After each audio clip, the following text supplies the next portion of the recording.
오늘 우리에게 주신 하나님의 말씀 보도록 하겠습니다. 사사기 6장 33절로 40절 말씀입니다. 생명의 샘가 9월 23일 월요일 말씀 타작마당에 둔 양털 한 뭉치 함께 읽겠습니다. 그때 미디안과 아말렉과 동방 사람들이 다 함께 모여 요단강을 건너와서 이스라엘 골짜기에 진을 친지라. 여호와의 영이 기드온에게 임하시니 기드온이 나팔을 불매 아비에셀이 그의 뒤를 따라 부름을 받으니라. 기드온이 또 사자들을 온 므낫세에 두루 보내매 그들도 모여서 그를 따르고 또 사자들을 아셀과 스불론과 납달리에 보내매 그 무리도 올라와 그를 영접하더라. 기드온이 하나님께 여쭈되 주께서 이미 말씀하심같이 내 손으로 이스라엘을 구원하시려거든 보소서 내가 양털 한 뭉치를 타작마당에 두리니 만일 이슬이 양털에만 있고 주변 땅은 마르면 주께서 이미 말씀하심같이 내 손으로 이스라엘을 구원하실 줄을 내가 알겠나이다 하였더니 그대로 된지라. 이튿날 기드온이 일찍이 일어나서 양털을 가져다가 그 양털에서 이슬을 짜니 물이 그릇에 가득하더라. 기드온이 또 하나님께 여쭈되 주여 내게 노하지 마옵소서. 내가 이번만 말하리이다. 구하옵나니 내게 이번만 양털로 시험하게 하소서. 원하건대 양털만 마르고 그 주변 땅에는 다 이슬이 있게 하옵소서 하였더니 그 밤에 하나님이 그대로 행하시니 곧 양털만 마르고 그 주변 땅에는 다 이슬이 있었더라. 아멘. 그때라고 시작을 하고 있어요. 미디안과 그 아말렉과 동방 사람들이 다 함께 모여 요단강을 건너와서 이스라엘 골짜기에 진을 쳤다고 합니다. 무려 7년 동안 매년 이스라엘이 파종할 때면 연례 행사처럼 미디안과 아말렉과 동방 사람들 이 3개의 연합 군대가 모여서 이제 자기들끼리 당연히 요번에도 이 전국을 싹 쓸어서 약탈을 할 그러한 그 기분에 들떠서 그들이 있을 거예요. 이들은 굉장히 훈련되어져 있는 그 군사들이 있죠. 사기도 아주 충천합니다. 아주 이 적에 대해서 우습게 여기는 그러한 상황이 있죠. 7년 동안 반항 한 번, 이 대적 한 번 하지 못하는 이스라엘 백성들을 유린하는 것에 대해서 그들은 재미를 붙였고, 그것에 대해서 어려움, 여기서 전사할 것이니 이런 것에 대해서 전혀 우려가 되어지지 않는 그러한 상황이에요. 반면에 이스라엘 백성들은 매년 그들로부터 약탈을 당하여서 그 마음의 분개는 가득할지 모르지만 그렇다고 사기가 충천한 것은 아니죠. 이들은 우리가 감히 저들을 어떻게 대적하여서 싸울 수 있겠는가? 싸울 상대가 돼야 할 그런 마음이라도 갖죠. 그런데 놀랍게도 하나님께서 이 기드온에게 성령으로 충만케 하는 그러한 일이 벌어집니다. 그래서 그가 전쟁 나팔을 불게 되어지죠. 그러니까 군사 소집령을 내립니다. 사자들을 곳곳에 보내죠. 이때 여러 지파들이 그 소집령에 순종하여서 모여들기 시작합니다. 여기서 보면은 그 사자를 보내고 한 그 모든 그 명령을 받은 지파에서는 다 순종하여서 온 것처럼 보여요. 그런데 꼭 그런 것만은 아닌 것 같아요. 나중에 좀 더 읽어보면 에브라임 지파 같은 경우에는 왜 우리를 안 불렀냐라는 거죠. 근데 사실은 불렀죠. 불렀는데 그들이 반응을 하지 않았던 거예요. 왜냐하면 지레 또 겁먹었겠죠. 우리가 가서 싸운들 되겠냐? 저들이 먼저 나가서 싸우는 거 보고 분위기 보고 어떻게 하자 이렇게 했던 것 같아요. 근데 나중에 보니까는 어떻게 돼요? 이기잖아요. 승리하고 파죽지세로 몰고 나가서 그냥 박살을 내버리니까 그때 고무되어져 가지고 그때 나가가지고 싸워서 어떤 이 전과를 올린단 말이죠. 그때 큰 소리 치잖아요. 왜 우리를 부르지 않았느냐? 사실은 불렀다는 거예요. 그런데 불렀는데 오지 않았던 거죠. 여러분, 이런 일이 벌어질 수 있어요. 아무리 성령 충만하고 이 마지막 때에 깨어 있어야 된다고 수도 없이 얘기하고 성령 충만하게 말씀을 선포하고 하나님의 명령에 따른 어떤 순종을 요구해도 들을 게 있는 사람만 듣지 않는 사람들은 아무리 성령 충만하고 그냥 아무리 하나님의 임재가 있어도 그 마음의 뚜껑을 닫아버리면 그 하나님의 임재가 들어갈 수가 없는 거예요. 저는 그런 거 많이 느낍니다. 똑같은 장소에서 똑같은 말씀을 계속 들어도 그 들을 게 있는 사람만 듣지 아닌 사람은 졸고 앉아 있어요. 항상 그 자리에. 항상 들어도 엉뚱한 걸 듣고 그런단 말이에요. 아예 깨닫지를 못해요. 그런 거 보면 그 성령이 충만하다 할지라도 모든 사람들이 그 은혜를 받는 것은 아니다 하는 거예요. 그렇기 때문에 성도는 은혜 받을 만한 때에 깨어 있어야 되는 거예요. 깨어 있지 못하면 정말 엉뚱한 소리를 듣고 그리고 아예 듣지도 못해요. 하나님의 임재를 경험하지도 못한단 말이죠. 그래서 늘 사모하는 마음을 가지고 하나님의 임재가 있고 하나님의 은혜가 있는 곳이라면 어디든지 내 몸을 거기에다가 묶어두어야 할 마음을 가져야 하는 거예요. 그렇지 않으면 우리는 은혜에서 떠난다 말이죠. 여기 모여든 사람들도 그들은 정말 굉장한 용기를 가지고 나온 사람들입니다. 나중에 보면 13만 5천 명이나 되어져요. 그 적들이요. 그 적들이 13만, 10만 대구는 어마어마한 숫자입니다. 그냥 우리나라에 그 큰 운동장이 있을 거 아니겠어요? 그 운동장은 몇 명이나 수용할 수 있나요? 뭐 한 2만 명? 5만 명도 가능한가요? 5만 명. 그러면 이 5만 명이 다 들어차 있을 때에는 이게 상상도 못할 숫자예요. 이 바깥에서 밀려 들어오는 그 숫자만 보십시오. 어마어마한 숫자입니다. 그런데 5만 명이 아니라 13만 5천 명이에요. 그러면 이건 우리 보통 개인적으로는 평생 경험하지도 못할 숫자예요. 눈으로 볼 수 있는데. 그러니까는 모든 땅을, 지면을 덮었다고 얘기하지 않아요? 그냥 메뚜기 떼와 같다고 이야기를 하는 거예요. 그 숫자를 7년 동안 경험했던 사람들이 우리가 나가서 싸운다? 이건 가히 상상할 수도 없는 거예요. 다 모았더니 몇 명 됩니까? 3만 2천 명 되어져요. 내일 본문에 보면 3만 2천 명이 모여요. 그러면 13만 5천 명과 3만 2천 명 어디 비교나 되어지는 숫자입니까? 그들은 그 군사 정병들이에요. 여기는 농민군이에요. 이스라엘 백성들은. 변변한 무기도 없어요. 그냥 마음의 적개심만 가지고 저놈들을 요번에 물리치자 하지만 그게 어디 될 말입니까? 되지도 않아요. 근데 그들이 모여들었다고 하는 것은 정말 목숨을 바치고 그 명령에 순종하여서 나왔다는 거예요. 믿음을 가지고. 근데 사실은 이런 믿음을 가지고 하나님 앞에 나온 자들만이 하나님 되심을 경험하게 되어지는 것이죠. 우리의 삶 속에 믿음을 발휘하지 아니하고 순종하지 않고 하나님을 경험하는 일이 있습니까? 그런 일은 없어요. 그런 일이 있을 수가 없어요. 하나님께서 말씀하시면 우리에게 어떤 감동을 주시면 대부분 모든 상황이 다 준비가 되어 있다 할지라도 우리 눈에는 준비된 것처럼 보이지 않는다는 게 문제인 것이죠. 그렇기 때문에 그 믿음을 발휘한다는 건 굉장히 어려운 일입니다.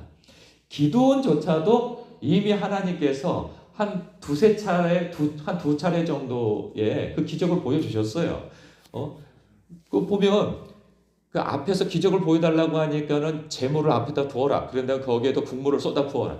아니 그 젖어 있는 것을 갖다가 지팡이를 딱 대니까 이게 불이 바위에서 나와서 그냥 싹 살라버리잖아요. 그리고 그 여호와의 사자가 그 앞에서 싹 사라집니다. 그거 놀래 자빠지지 않습니까? 내가 여호와의 사자를 보았고 여호와를 보았도다. 나여 죽게 되었도다. 두려워하지 말라.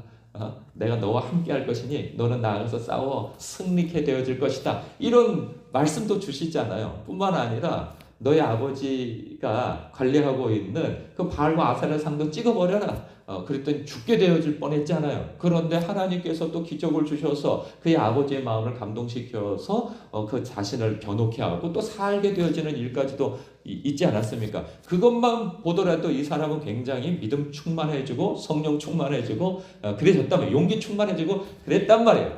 그런데 또 이 상황 속에서 13만 5천 명이라고 하는 어마어마한 숫자 앞에 물론 믿음으로 반응하여서 3만 2천 명이 모였다 한들 그거 가지고 뭘 하겠습니까?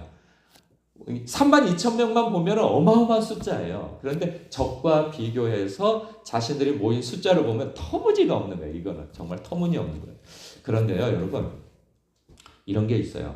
이 역사적으로 전쟁사들을 보게 되어지면 터무니없는 상황 가운데에서도 굉장한 용기를 내고 지략을 내서 그 싸움을 싸워서 이기는 영웅들도 있어요.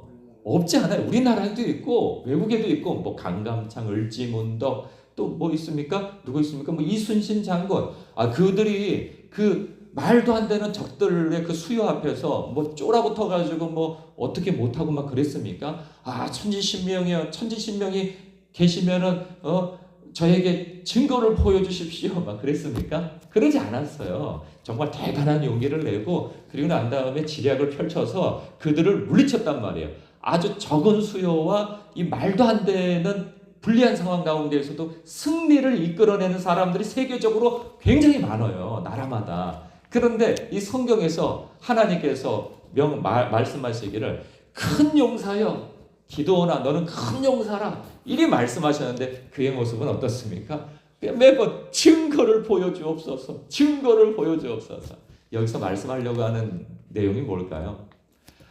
하나님께서 택하신 이 사사들이나 이 사람들이 뭐 진짜 영웅은 아니라는 거예요. 그러니까 약한 자를 들어 하나님께서 그를 온전케 하신다는 거예요. 당신의 능력으로 그들을 감싸 안아서 하나님께서 구원하여 주시는 것이지 이들이 능력 있고 지략이 대단해서 이러한 문제를 해결한 것은 아니라는 것을 보여주고 싶으신 거예요. 그가 여기서 또 증거를 구하죠. 정말 막막하죠. 그가 성령 충만했다고 하더라도 우리는 이렇게 생각할 수 있어요. 아니 어떻게 하나님께서 몇 번을 증거를 보여주셨는데 여기서 또 증거를 보여달라고 그래? 여호와 하나님, 정말 하나님께서 내게 이 승리의 증거를 다시 한번 보여주시기를 원하나이다 하면서 모든 땅이 말라있고 이 양털만 젖어있게 하여 주신다면 제가 믿겠습니다. 그랬더니 하나님께서 정말 그렇게 해주세요. 그런데 또 이렇게 생각할 수도 있잖아요. 아니 땅이 속은 젖어 있는데 겉은 말라 보일 수 있잖아. 양은 또 물기를 흡수하니까 이게 그럴 수도 있지. 사람이요 그 상황이 되어지면 또 그렇게 생각이 나옵니다. 그래서 또 다시 반대로 하죠. 하나님 양털은 바짝 말려 있고 땅은 젖어 있게 해주십시오. 일단 하나님께서 또 그렇게 해주세요. 그러니 이제 더 이상 더 증거를 요구할 수가 없는 확실한 모습을 하나님으로부터 이제 보게 되어진 거죠. 여러분 이 모습을 보면서 아니 어떻게 이렇게 믿음 없는 짓을 할 수 있나 이렇게 또 생각할 수 있어요. 그래서는 안 된다고.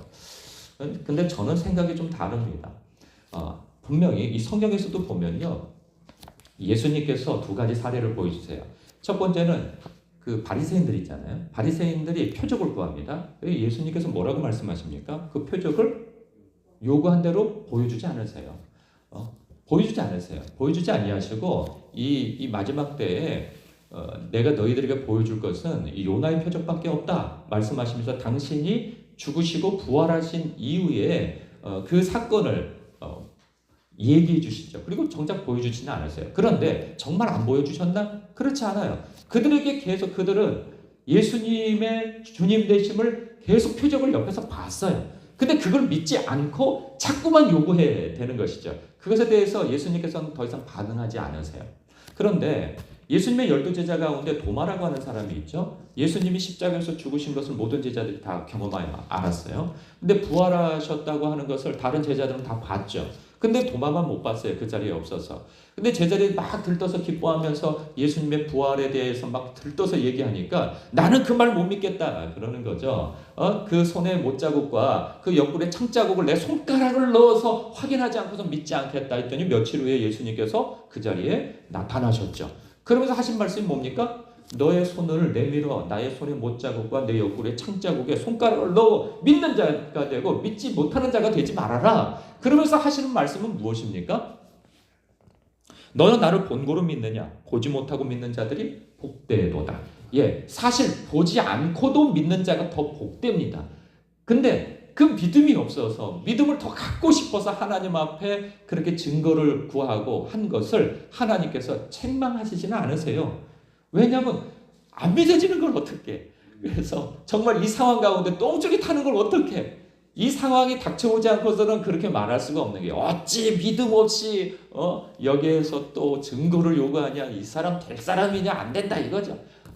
누가 이렇게 감히 말할 수 있습니까? 자기 문제 한번 겪어보십시오. 진짜 똥줄이 탑니다. 이런 일들이. 그때 하나님 앞에 순종을 안 하겠다는 게 아니고 하나님, 내가 하나님의 말씀에 순종하고 싶은데 제가 너무 두렵습니다. 그러니 저에게 용기를 주실 만한 어떤 증거를 용기를 가질 만한 어떤 증거를 주옵소서. 이거 하나님께서 믿음 없다고 보지 않으세요. 그리고 그렇게 간절히 요구하는 자에게 하나님께서 증거를 보여주신단 말이에요. 야, 내가 너에게 몇 번을 보여줬냐?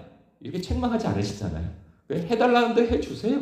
그러면서 그리고 하나님의 일을 해 나가시죠. 여기서 보면 이렇게 이스라엘 백성들이 믿음 없다고 하는, 믿음이 부족하다고 하는 것에 대해서 한 그 모습을 보여주는 거죠. 그럼에도 불구하고 하나님께서는 신실하심을 보여주는 거예요. 내가 내 백성을 붙잡은 손을 놓지 않는다라는 것을 너희들이 나에게 부르짖었지 않느냐? 그러니 내가 너희에게 내 할 도리, 하나님 놀이가 아니라 하나님 노릇, 하나님의 역할은 내가 감당하겠다.